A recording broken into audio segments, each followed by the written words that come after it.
Asanteni. Kwa heshima tunaweza kuketi tafadhali.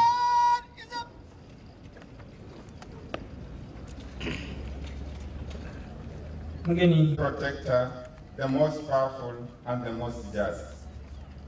Ya Allah, we appreciate the gift of life and good health.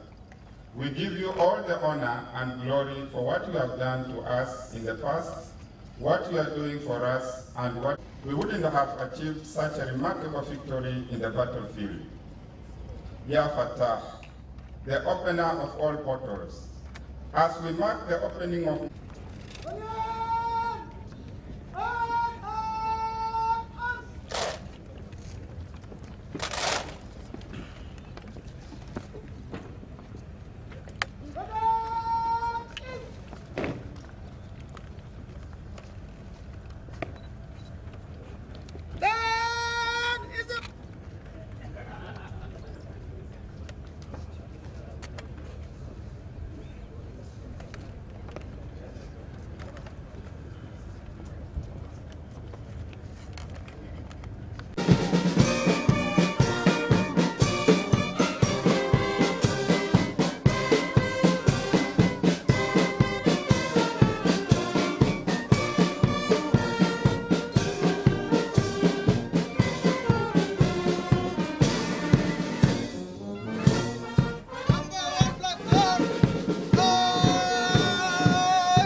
I wrote about my KDF dad. It has few mistakes here and there. It's because I wrote it when I was still very small girl of class 4 at New Light Educational Center in Kahawendani, and it's exactly how I felt then. Welcome. My dad and his job. My name is Denai Sadisa. I am in class 4. My dad is called Hadley Mdegu and he is a KDF soldier. My father does a great job. I am proud of my father. He also wakes up early to look for money for our food and comes back late. Sometimes I miss my dad, but I always pray for him because of his work. When there is Parents' Day at my school, my dad misses because he is at job. He goes to job very early in the morning, and sometimes I even don't see him, but I pray for him always. My father does his job and forgets to show me my homework. My dad also takes us where we want. He is the best because he does a good job. I like the way he is and I am proud of him. When my father went to Somalia to fight war, I prayed for him for God to guide him, because in our school 2 pupils' fathers were killed by Al-Shabaab. We missed him and my mother used to cry a lot and watch television news. He came back safely and with no hurt. I thank God for that miracle. Amen.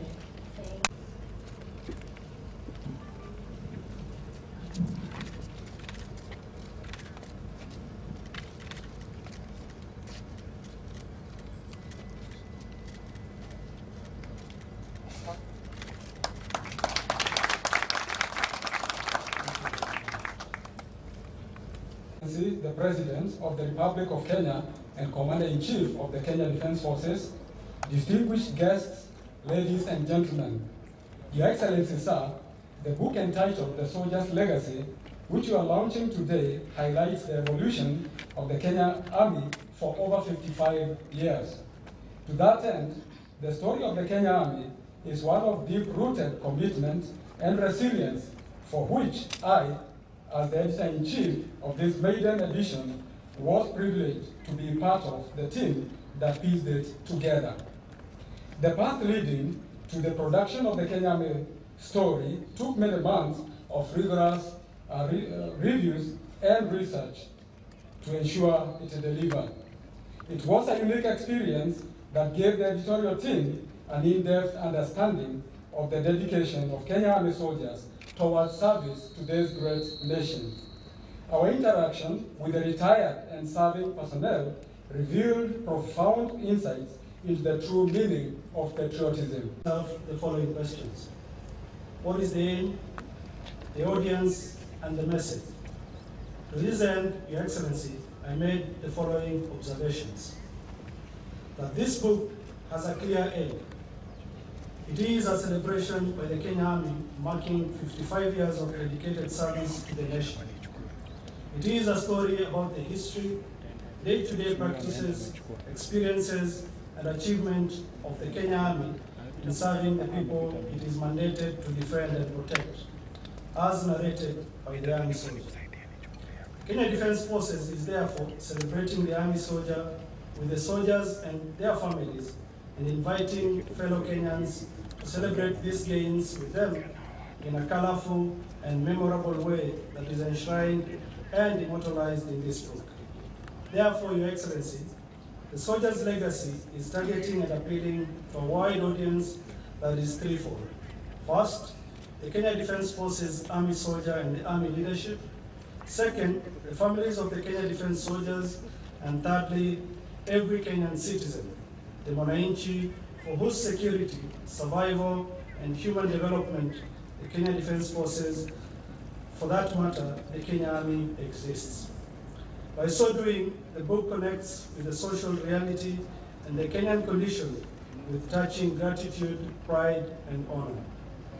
This outlook, Your Excellency, is echoed by your own submission in the book's foreword, thereby giving it an aura of solidity and a crucial, well-deserved authoritative premise as the Commander-in-Chief. Editorially, it is a colorful and eye-catching book organized in 10 chapters that tell a holistic and captivating story about the Kenya Army. What it stands for, what it serves, how far it has come, and the future prospects it looks forward to. Therefore, I would highly recommend it for wider public readership, as these will enhance civil-military relations and strengthening our democratic gains. Your Excellency, the message in this book is clear. It enlightens and reminds us citizens that the Army is not about war, but rather a humanistic institution that is deeply concerned about peace, human rights, gender, and human development as espoused by the Sustainable Development Goals and Vision 2030, among other policies platforms that guide our nation and our continent today. Against this premise, sir, the contribution of our women in uniform is well captured and epitomized.